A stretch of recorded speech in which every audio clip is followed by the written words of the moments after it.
Hello guys, welcome back to our channel that is career web. मेरा नाम Satendra Pathak and today we are about to discuss the syllabus. जैसा कि आपको पता है कि कल ही दिन में आपके डिटेल्ड सिलेबस जो है रिलीज कर दी गई, और सिलेबस किस की बात हम लोग कर रहे हैं, दैट इज AIATC 2023, यानी कि एयर ट्रैफिक कंट्रोलर की job, junior executive job, that is released by airport authority of India.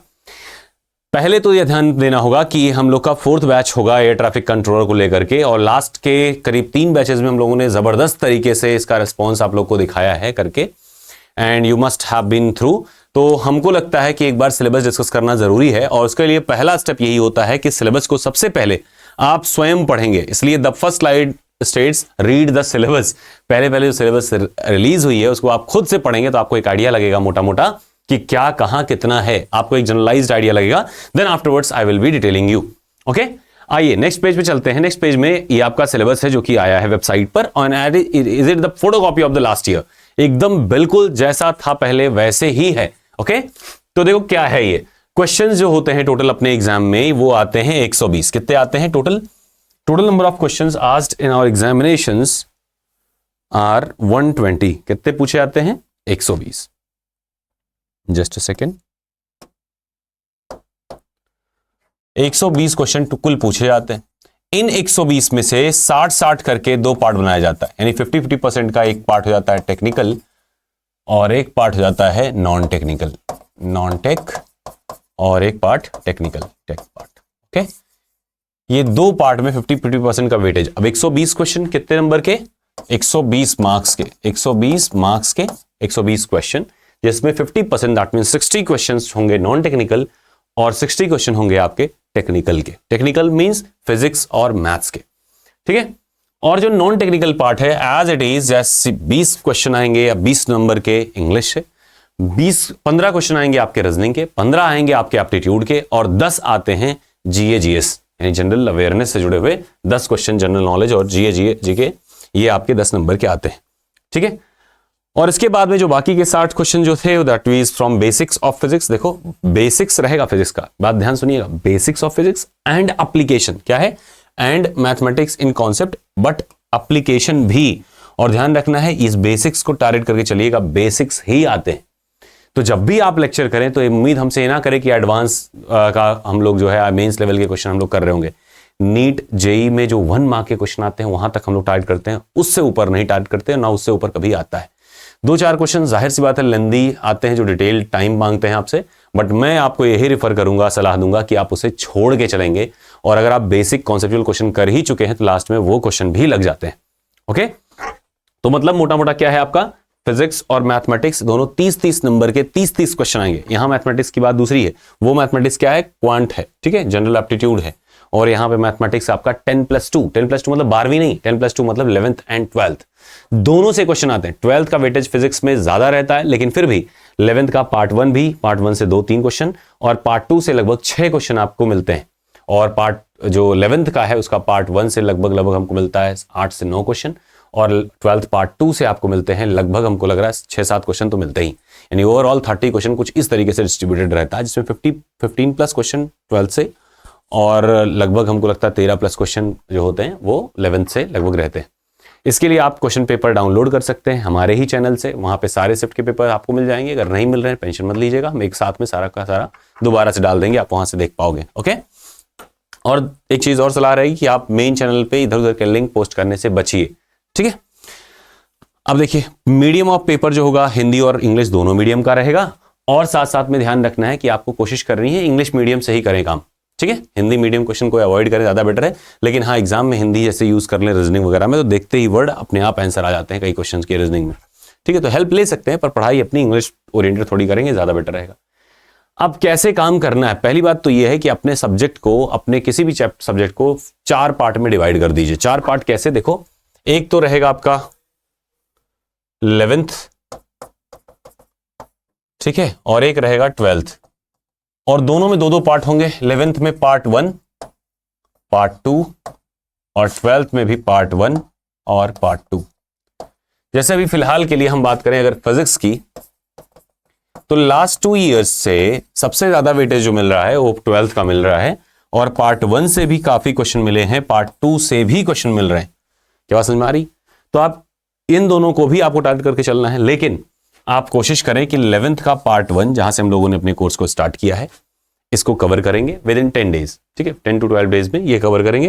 And then afterwards अगर आप कहेंगे तो पार्ट 2 का हम लोग जो इंपॉर्टेंट पार्ट है जैसे thermodynamics, wave theory and KTG यानी काइनेटिक थ्योरी ऑफ गैसेस, ये मतलब उसमें ऑक्सीलेशन भी, ये 4 चैप्टर करके फिर हम लोग 12th पे जंप करेंगे 15 नवंबर से। या फिर अगर आप कहेंगे तो हम लोग पहले से 10 नवंबर से भी स्टार्ट कर सकते हैं, ठीक है। यानी आपकी जो दिवाली आएगी, दिवाली के बाद आप 12th स्टार्ट कर सकते हैं अगर चाहें, अदरवाइज में हम लोग कोशिश कर सकते हैं 1 नवंबर से भी 12th को स्टार्ट करना। वेटेज मोस्ट द टाइम यानी 2 बार, पिछले लास्ट 2 बार लगातार 12th से ओरिएंटेड ज्यादा आया है, लेकिन अगर उसके बाद की बात करेंगे तो पूरा 11th ही भरा था, ठीक है। कौन कौन से चैप्टर इंपॉर्टेंट है एक सिलेबस डिस्कशन में ही हम लोग थोड़ा सा भी क्लियर कर लेंगे क्या क्या कहां से ज्यादा आता है। जैसे फॉर एग्जांपल अगर 11th की बात करें तो मैकेनिक्स में इक्वेशन ऑफ मोशन के question, equation of motion, hot topics की क्वेश्चन बना देंगे आपको वीडियो, इक्वेशन ऑफ मोशन, दूसरा laws of motion, work energy and power, gravitation भी है, ग्रेविटेशन से एक आध क्वेश्चन कभी कभी दिखता है, कोई जरूरी नहीं हरदम दिखे, लेकिन ये 3 टॉपिक जो होंगे ये आपके फर्स्ट पार्ट से इंपॉर्टेंट है। सेकेंड पार्ट से आपको हमने जैसे अभी बताया थर्मो, वेव, अच्छा फ्लूइड मैकेनिक्स भी है, फ्लूइड और ऑसिलेशन, ये इंपॉर्टेंट है जिसमें वेव ज्यादा इंपॉर्टेंट है। इसमें फर्स्ट पार्ट से बात करें तो इलेक्ट्रोस्टैटिक और डायनामिक दोनों, ठीक है, इलेक्ट्रोस्टैटिक, इलेक्ट्रिक करंट दोनों आप इसमें पढ़ेंगे, और साथ साथ में इसके एप्लीकेशंस, हर जगह से क्वेश्चन बने हैं इसमें। और पार्ट 2 जो है इसमें आप रे ऑप्टिक्स से 2 क्वेश्चन एकदम फिक्स है, इसको पढ़ना ही पढ़ना है, ray optics, then afterwards wave optics से भी क्वेश्चन 2 दिखे थे पिछली बार, तो वेव ऑप्टिक्स एंड मॉडर्न, ठीक है। अब देखिए मॉडर्न वाला जो वेटेज है ये पूरा मिला करके, मॉडर्न मतलब एटम, न्यूक्लियाई, सेमीकंडक्टर, ये सारी चीजें इंपॉर्टेंट तो भी है, उससे 5 क्वेश्चन लगभग देखने को मिलेंगे। वेव ऑप्टिक्स से 2, रे ऑप्टिक्स से 2, एप्लीकेशन ऑफ इलेक्ट्रॉनिक्स है ना, इसमें से आपको मैग्नेटिक इलेक्ट्रोमैग्नेटिज्म का एप्लीकेशन, इससे आपको 2-3 क्वेश्चन आराम से दिखते, 3 तो एकदम मिनिमम दिखते। इलेक्ट्रोस्टैटिक भी मिला लिया जाए लगभग 7-8 क्वेश्चन टोटल देखने को आपको यहां से मिलेंगे, ठीक है। तो यानी इधर का वेटेज थोड़ा सा ज्यादा है, श्योर है। इसके अलावा भी कुछ जो चैप्टर्स हैं उनमें से आते हैं, लेकिन रैंडम वे में, फिक्स नहीं ज्यादा किससे आएगा, मतलब ये 4 चैप्टर्स थोड़े इंपॉर्टेंट हैं जिनको आपको ज्यादा निगाह से देखनी है। मैथमेटिक्स की बात करें तो मैथमेटिक्स में प्रोबेबिलिटी, उसके बाद में आप सेकंड नंबर पे बात करेंगे तो मैट्रिसेस, उसके बाद अगर अगले नंबर पे बात करेंगे तो कैलकुलस। ये 3 चैप्टर्स ज्यादा इंपॉर्टेंट रहते हैं और इनको स्ट्रेट लाइन से भी आ जाता है, लेकिन ये 3 चैप्टर्स ज्यादा इंपॉर्टेंट रहते हैं, इन तीनों का वेटेज थोड़ा ज्यादा देखने को मिलता है, ठीक है।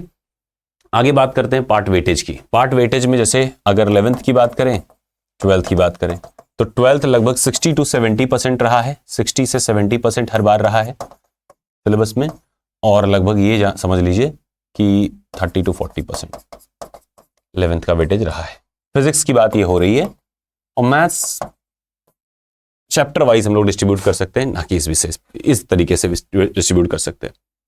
फिर सोर्सेज टू रिफर फ्रॉम, कहां से कैसे सोर्सेज आप देखें। जैसे फॉर एग्जांपल इस बात को थोड़ा सा ध्यान से सुनिएगा। पहली चीज तो ये है, either whatever you are deciding about to decide, you should be have to deciding right now. आप अभी का अभी डिसाइड कर लीजिए कि आप क्या करना है, कैसे करना, अपनी प्लानिंग आप खुद से बना लीजिए, उसमें मैं थोड़ा सहयोग दे सकता हूं। जैसे पहला तरीका ये होता है कि जैसे मान लीजिए आप एकदम अनभिज्ञ हैं, आपके पास गाइडेंस नहीं है, कुछ भी आइडिया नहीं लग पा रहा है, एकदम ब्लंडर चल रहे हैं, in that case you should B opting for any institute that you prefer कि हाँ थोड़ा सा हम इसके साथ में रह सकते हैं, you can follow that. Otherwise में अगर मान लीजिए आपको लगता है कि यार मैं सेल्फ स्टडी ही करूंगा, इन दैट केस, या आप हमारे साथ भी पढ़ रहे हैं, इन दैट केस ऑल्सो क्या कर सकते हैं आप कि यूट्यूब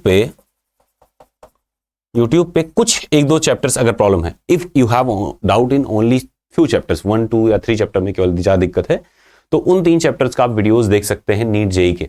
बट मैं यही सलाह दूंगा कि एक सिंगल चैप्टर वहां पे आपको 1 घंटे में नहीं कवर मिलेगा, वो मिलेगा आपको 10 घंटे, 12 घंटे, 17 घंटे, ऐसे करके चैप्टर्स मिलेंगे।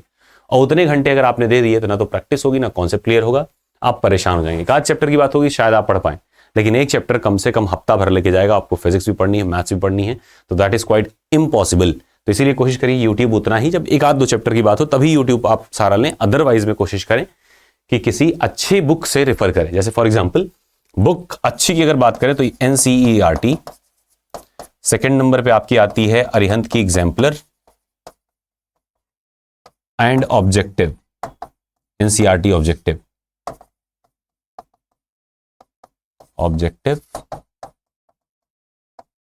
तो NCERT ऑब्जेक्टिव एंड एग्जाम्पलर जो हैं ये आपको ऑलरेडी फ्री जो ई बुक्स वाला हमने ग्रुप बनाया था सब स्टडी सपोर्ट वाला, उसमें डाला ही था टेलीग्राम पे भी, तो आप वहां से अगर चाहें तो आप इन दोनों को उठा सकते हैं। दूसरा इसकी कई पब्लिकेशन है, अरिहंत की ही नहीं MTG की भी आती है NCERT ऑब्जेक्टिव, तो आप किसी का भी जो भी आपको बेटर लगे आप ले सकते हैं।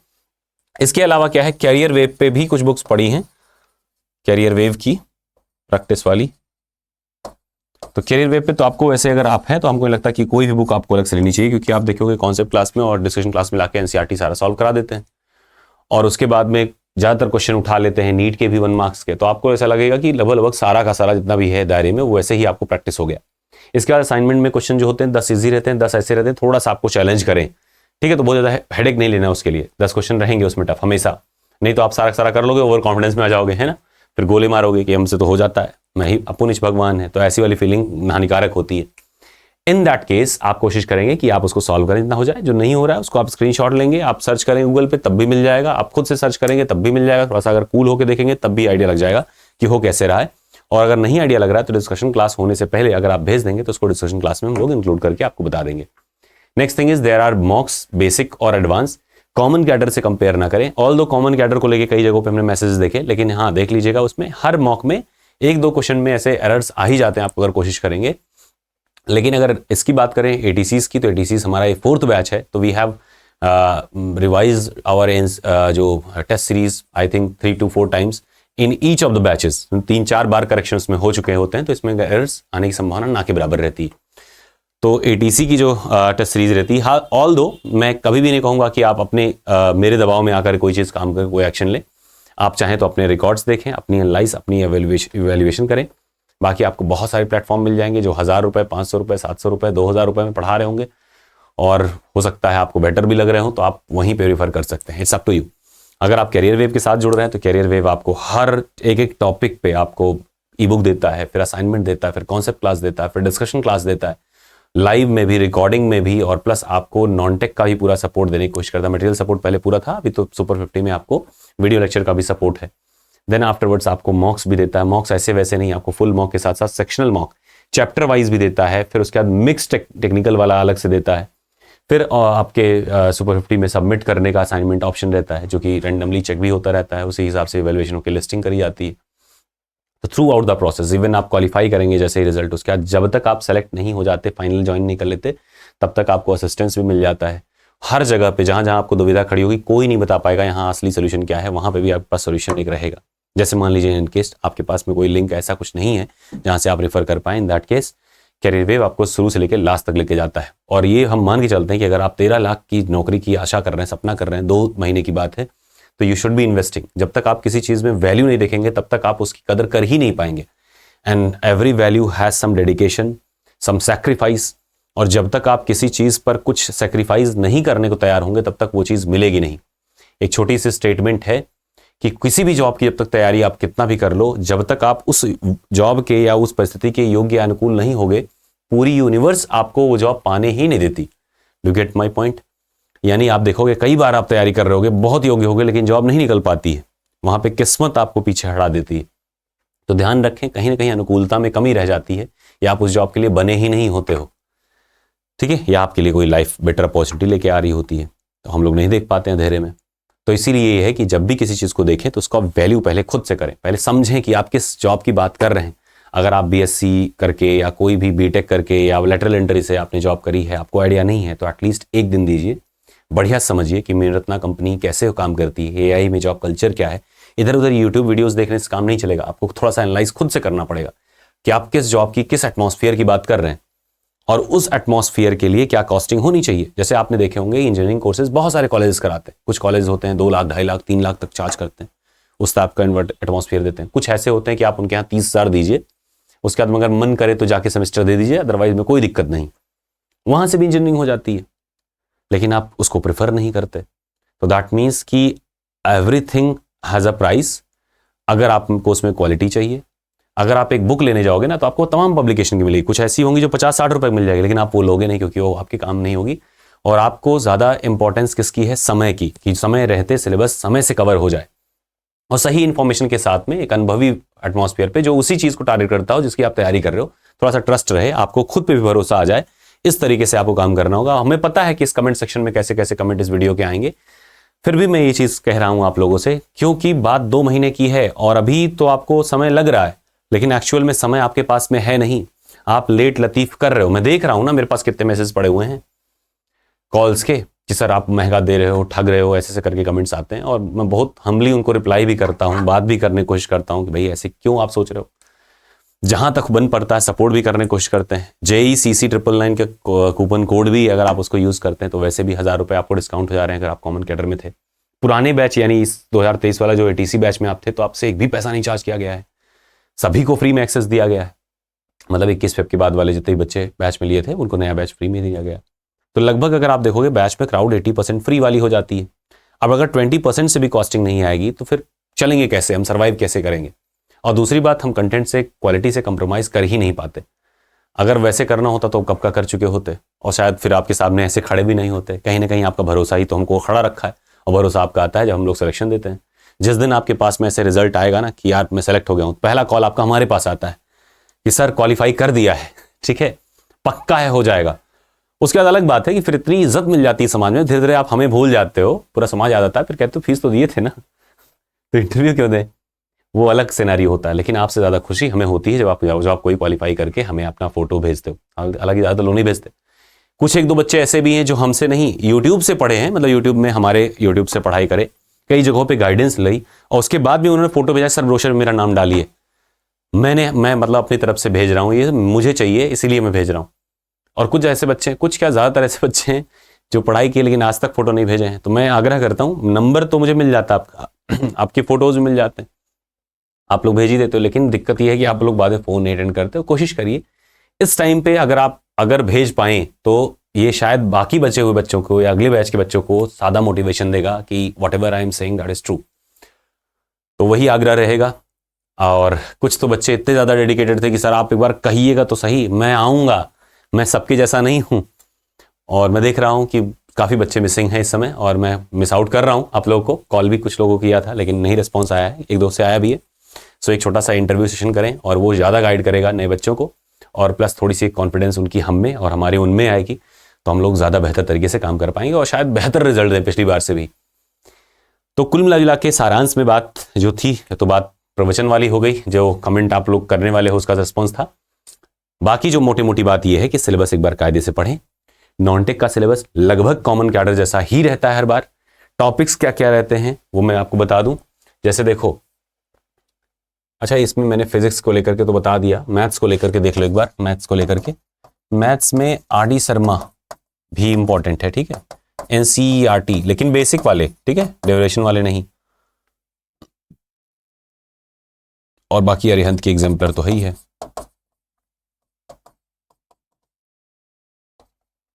ठीक है। तो इतना ही। और सबसे बढ़कर के जरूरी है आप प्रीवियस ईयर पेपर सॉल्व करें।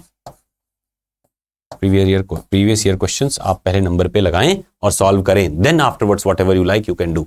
ओके, प्रीवियस ईयर आपको एक पैटर्न देता है ना, समझा देता है कि जो हम लोग पढ़ा रहे हैं वो है भी एग्जाम ओरिएंटेड या नहीं। कॉमन कैडर फर्स्ट टाइम आया था, लाइफ टाइम में बैच आया था, लेकिन आपने देखा होगा शुरुआत से व्हाटएवर वी प्रेडिक्टेड 15 तारीख से, मतलब करीब 15-20 दिन बीत जाने के बाद सिलेबस आया, लेकिन उसके बावजूद भी हमको सिलेबस में बदलाव नहीं करना पड़ा। सब कुछ वैसे ही जैसे प्लान किया रहा था उसी क्रम में बढ़ता चला गया। रीजन, क्योंकि हमारी प्रेडिक्शन सही थी, एनालिसिस बेटर थी, आप लोग के सपोर्ट से हमारे पास में नॉलेज पहले आ जाता है, जानकारी पहले आ जाती है, ठीक है। थोड़ा सा कोशिश करिए कि समझिए, आप प्रीवियस ईयर के हिसाब से आप समझने की कोशिश करिए। अब अगली बात हम लोग छोटे छोटे कर लेते हैं। जैसे आप जब पढ़ना चाह रहे हैं तो पहले जैसे इंग्लिश की बात कर लें। देखो इंग्लिश में क्या क्या आता है। एक तो रीडिंग कंप्रीहेंशन से 4-5 क्वेश्चन आ जाएंगे, तो रीडिंग कंप्रीहेंशन हो गया, RC आप पढ़ेंगे। देन आफ्टरवर्ड नरेशन से 1 या 2 क्वेश्चन। देन उसके बाद में वॉइस से 1 ही क्वेश्चन आता है। फिर फिलअप जो होता है जिसको आप क्लोज टेस्ट भी बोल देते हो, फिलअप्स लगभग 4 से 5। और वोकैब जो होती है ये आती है 3, 4, नरेशन से 2, नहीं ये तो 2 है, और रीडिंग कंप्रीहेंशन से 4, तो कितना हो गया 4 4 8, 4 12, 3 15। और बाकी टॉपिक से छोटे छोटे क्वेश्चन, जैसे फिलअप में ही आर्टिकल से कद आ जाए, या करेक्ट इनकरेक्ट एंड जंबल, है ना, करेक्शन वाला और एक जंबल वाला, इतना ही पार्ट आपका आता है जब भी इसमें आता है। ये तो हो गई बात इंग्लिश की, ये बात हो गई इंग्लिश की। अगर आप क्वांट की बात करें, क्वांट में देखिए आपके टाइम एंड वर्क से पक्का है आएगा, स्ट्रीम से कभी कभी आता है, लेकिन आता है, स्ट्रीम से बनता है। ज्योमेट्री से क्वेश्चन नहीं आते, मेंसुरेशन से एक आता है, मेंसुरेशन एक क्वेश्चन आएगा, ठीक है। इसके बाद में SI CI से, फिर इसके बाद में percentage, average, profit loss, discount, इन सब में से कम 3 क्वेश्चन तो आते ही। और एक तरह से फ्रैक्शन पढ़िए, परसेंटेज पढ़िए, एवरेज पढ़िए, प्रॉफिट लॉस पढ़िए, डिस्काउंट पढ़िए, मिक्सचर एंड एलिगेशन पढ़िए। मिक्सचर एंड एलिगेशन से भी ये सभी एक ही जैसे ही होते हैं। फिर उसके बाद ICI पढ़ लीजिएगा, ठीक है। तो उसी क्रम में आपका सारा तैयार होगा। इससे कम 3 से 4 क्वेश्चन, मिनिमम 4 से 5 क्वेश्चन इसमें दिखेंगे। और उसके बाद में आपका टाइम एंड वर्क से 1 या 2 क्वेश्चन लगभग आता है, 1 तो पक्का आता है, बाकी 2 भी हो जाता है। तो इस तरीके से बाकी हाइट एंड डिस्टेंस का 1 क्वेश्चन दिख जाता है। तो इस तरह से 15 क्वेश्चन इसके हो गए। रीजनिंग की बात करें, हम आपको डिटेल सिलेबस बैच में अपलोड कर चुके हैं। तो बैच में आप चाहोगे तो वहां से पूरा सिलेबस पा सकते हो, वहां से स्टडी प्लान पा सकते हो। स्टडी प्लान केवल नवंबर तक का भी अपडेट किया गया है, उसके बाद में बाकी हम लोग कर देंगे। और कोशिश करेंगे जो शेड्यूल है एग्जैक्टली वही डे उसी समय सब कुछ होती रहे, ठीक है, आपको समस्या ना हो। और होगी भी नहीं, 2-4 दिन शुरुआत में ऐसा लगता है आप हमें समझ नहीं पाते हो, हम आपको समझ नहीं पाते, इसलिए दिक्कत होती है। उसके बाद सब कुछ देखो एकदम टाइम पे रहता है। अब रीजनिंग की बात करें, रीजनिंग में आप देखोगे तो पजल्स, एक लीनियर अरेंजमेंट वाला पजल आता है। पजल में 1 क्वेश्चन बहुत हार्डली, इसके बाद में odd one out, coding, series से कम 3 आएंगे, मिरर इमेज, और डाइस का क्वेश्चन 2 बार आया है। पिछले साल शायद नहीं आया था डाइस, लेकिन इसी तरीके के क्वेश्चन आते हैं। कुछ खास नहीं आते, बहुत गहराई से नहीं आते, बेसिक से रहते हैं, सिंपल से रहते हैं, ठीक है। सीरीज से करीब 3 क्वेश्चन आते हैं, 3 से 4 क्वेश्चन आ जाते हैं। तो 15 उधर से आएगा, 15 इधर से आएगा, 20 इधर से आएगा, 10 नंबर का जीएस आएगा। अब जीएस की बात कर लें, देखो अगर जीएस की बात करोगे तो जीएस में देखो कितना भी पढ़ोगे आप ना, बहुत ज्यादा पढ़ लोगे अगर, तो हो सकता है 5-6 नंबर पा जाओगे। अगर यूपीएससी उसी का एस्पिरेंट रहे हो तो सकता है बिना पढ़े भी 6-7 पाओगे, पढ़ भी लोगे तब भी 6-7 पाओगे। अदरवाइज में 2-3 नंबर 4 नंबर तक तो फिक्स रहता है, यानी 4 मार्क्स तक आपका फिक्स है, इसमें इतना तो आता ही आता है, नेगेटिव मार्किंग नहीं होती। तो इसलिए 4 नंबर तक आराम से आपको 2-3 क्वेश्चन आते हुए दिखेंगे। आपको 2 क्वेश्चन तो एटलीस्ट आएगा ही आएगा, बाकी 1-2 क्वेश्चन तुक्के सही हो जाते हैं। तो 4 नंबर तक आएगा, बहुत ज्यादा पढ़ लोगे तो हो सकता है 6 नंबर पा जाओगे। 2 नंबर से ज्यादा गेन ऑन नहीं होता इसमें पढ़ने से। और इतना वास्ट सिलेबस है कि 2 आएंगे करंट अफेयर्स के, 2 आएंगे पॉलिटी के, 1 या 2, ज्योग्राफी का 1 क्वेश्चन बहुत हार्डली अगर आएगा, हिस्ट्री का 1 या 2, और वो भी घटनाक्रम पूछ लेता है जो कि वैसे नहीं हिलता, अजीब सा घटना उसी में 2 डाल देगा कि आप सीक्वेंसिंग नहीं कर पाओगे। फिर इसके बाद में 2-3 क्वेश्चन एकदम अजीब से जीके जीएस वाले रहते हैं कि एक पेड़ से लगभग कितना टन पेपर प्राप्त होता है। अब कैसा पेड़ है, कौन सा पेड़ है, आपको आइडिया नहीं लगेगा। एक पेपर को कितनी बार रिसाइकल किया जाता है, ये सब प्रीवियस ईयर में आपको दिखेंगे। तो कुछ 1-2 क्वेश्चन अजीब से बेतुके से होते हैं, वो आप कितना ही पढ़ लोगे आपको समझ में ही नहीं आना है। तो कुल मिला के जीएस को ऐसे अपने हाल पे छोड़ देना होता है, अपने आप आता है, ठीक है। अब बात रही कि 50 में से कितने चाहिए नॉन टेक में, तो नॉन टेक में आपका टारगेट मिनिमम 50 का रखना है। नॉन टेक में टारगेट आपका 50 का रखना है। अगर जो बच्चा कॉमन कैडर में ठीक ठाक मेहनत किया होगा, बहुत आराम से 50+ लेके आएगा। जैसा इसका पेपर आता है, एक बार सॉल्व तो करो 21 पेपर वाला पेपर, आपको अपने आप देखोगे कि 50-52 आ जा रहे हैं, ठीक है। फिर 27 जुलाई वाला लास्ट ईयर सॉल्व करना, फिर उसके बाद में आप प्रयास करना 25-26 मार्च वाला सॉल्व करना। 25-26 मार्च वाले में थोड़ी सी दिमाग हिलेगी क्योंकि वो 11th से बेस था, है ना। खैर, तो ये जीएस वाली बात हो गई।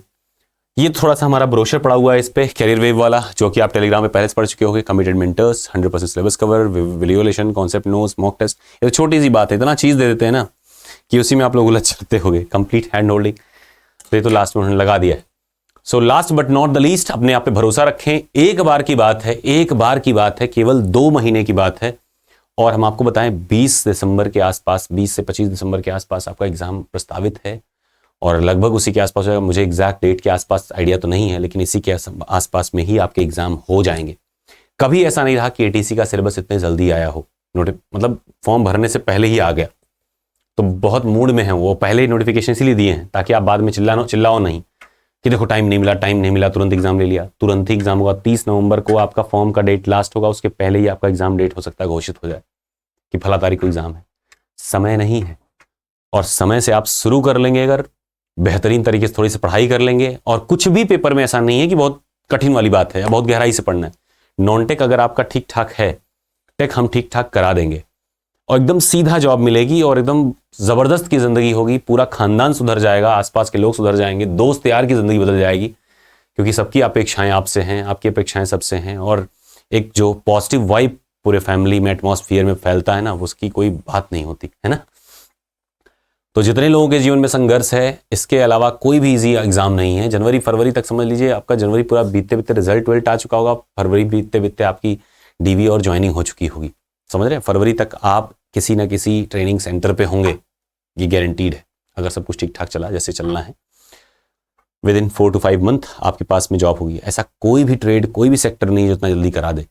आपके पास सुनहरा ऑफर है, बहुत बेहतरीन सा मौका है, इतनी बड़ी उपलब्धि, इतना बड़ा जॉब। बीटेक में जब आप लाख सवा लाख रुपए का फीस पेमेंट करते हो पर ईयर ना, उसके बावजूद भी आपको गारंटी नहीं रहती। लिखते हैं वो लोग 100% प्लेसमेंट, और सैलरी कितना दिलवाते हैं? 12,000 रुपये महीना, 13,000 रुपये। जॉब कौन से दिलवा रहे हैं? आप मैकेनिकल के हो, आपको इलेक्ट्रिकल की जॉब, सेल्स की जॉब, यही सब दिलवा रहे हैं कॉलेज वाले, और उसके बाद भी आप संघर्ष कर रहे हो।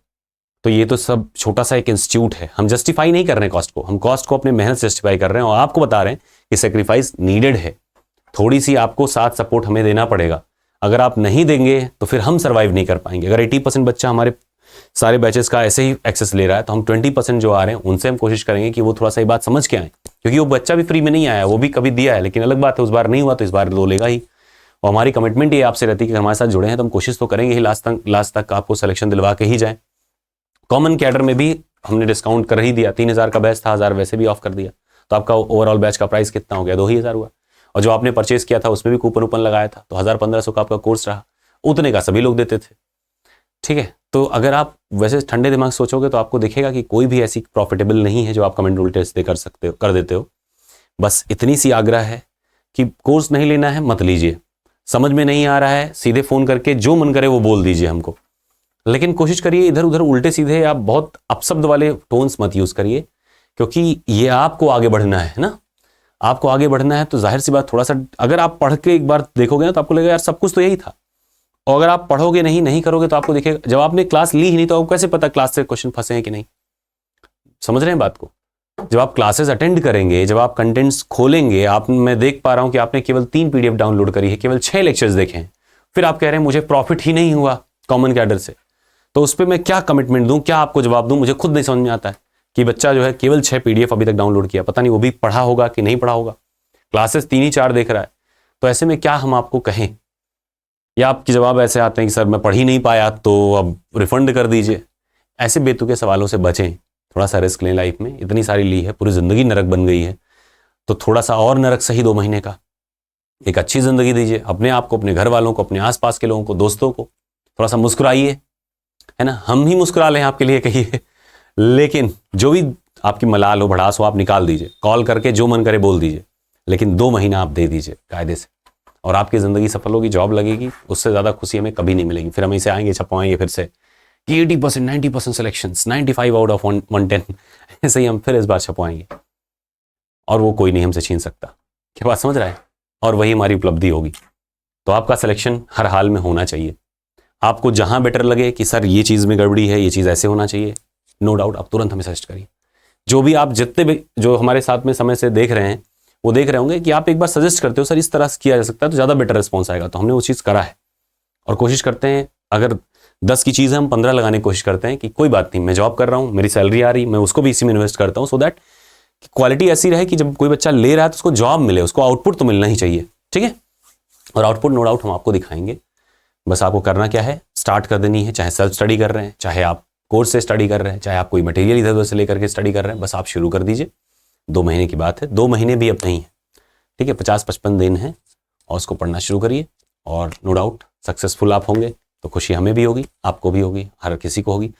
और वही पॉजिटिव वाइब आप हमारे चैनल पे कमेंट में या रेटिंग्स में अगर डाल देंगे तो मुझे ज़्यादा अच्छा लगेगा। ओके, क्योंकि जिस बच्चे को बुरा लगता है कोई चीज़, वो तो बैड रेटिंग दे के जाता है प्ले स्टोर पे, लेकिन जिनको अच्छा लगता है, जिनके सिलेक्शंस होते हैं, वो भूल जाते हैं कमेंट करना कि हाँ सर मैंने पढ़ा था, मेरा सिलेक्शन हुआ। इतना ही लिख देंगे अगर आप रेटिंग करके प्ले स्टोर पे जो मैप पे है, तो शायद बाकी बच्चों में थोड़ा सा ढांढस बने, भरोसा बढ़े। ठीक है, करते हैं आप लोग, लेकिन काफ़ी लोग नहीं करते। तो that was all, wish you the best. हंसते रहिए, मुस्कुराते रहिए, आखिरी बार है, 50 दिन की तपस्या है और फिर 13 लाख का उपहार है। मुझे नहीं लगता इससे ज्यादा मोटिवेशन कुछ चाहिए आपको। ओके, तो wish you the best. Basic सा है फंडा, बेसिक से क्वेश्चन आने वाले हैं, बस पढ़ना शुरू कर दीजिए, बहुत आराम से हो जाएगा। Okay, bye bye.